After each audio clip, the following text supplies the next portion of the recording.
Բարև ձեզ իմ սիրելի TikTok-յան հետևորդներ, ձեզ հետ ծովին արվեդայական թվահոգեբան և տարոլոգն է։ Գնացինք, մարդիկ կան, ովքեր չգիտեն, թե որն է իրենց միսիան այս աշխարհում։ Եկեք հարց ուղենք, ովքեր կարող են այս հարցերը ուղղել։ Ես կխառնեմ, որն է ձեր միսիան։ Ես խառնում եմ, դուք հարցը ուղղում եք։ Որն է ձեր միսիան։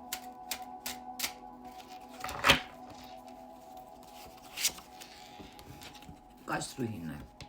շատ լավ քարտ է, սա խոսում է այն մասին, որ բնության հետ է կապված ձեր միսիան, ստեղծագործության, գեղեցկության, բարգավաճման, առատության, այսինքն միսիան, որ դուք պետք է ստեղծագործեք և կյանք պարգևեք, այսպիսի անձանց առաքելությունն է, որպեսզի դուք կարողանաք ստեղծեք, սնուցեք, աճեցնեք, ինչպես սենց բառացիք եմ ես ասում, այնպես էլ փոխաբերական իմաստով։ Սա կարող է դրսևորվել որպես օրինակ, մայրություն, երեխաների հետ կապված դաստիարակություն, գեղեցկության հետ ինչ կապված է, բիզնեսի հետ ինչ կապված է, ֆունդամենտ, բավականին մեծ բաների մասին է խոսում, և հարմարավետ և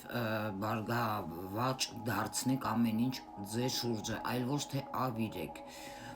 Փոխաբերական իմաստով նոր գաղափարների մասին է խոսում, նախագծերի, արվեստի,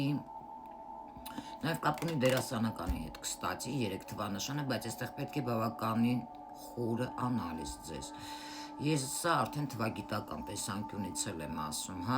բիզնեսի ստեղծում և կյանքի կոչեք դրանք։ Բնության հետ նաև պետք է լինեք ներդաշնակ, ձեր միսիան նաև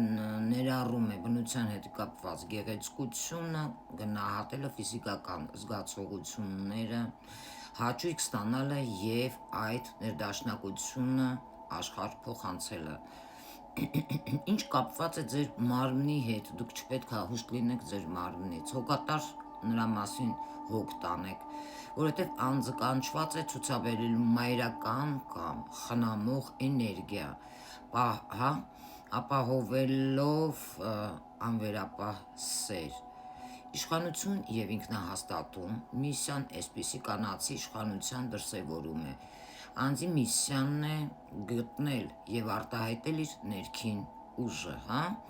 ինքնիշխանությունը և վստահությունը, առանց ագրեսիայի, առանց բնական գրավչության և հեղինակության։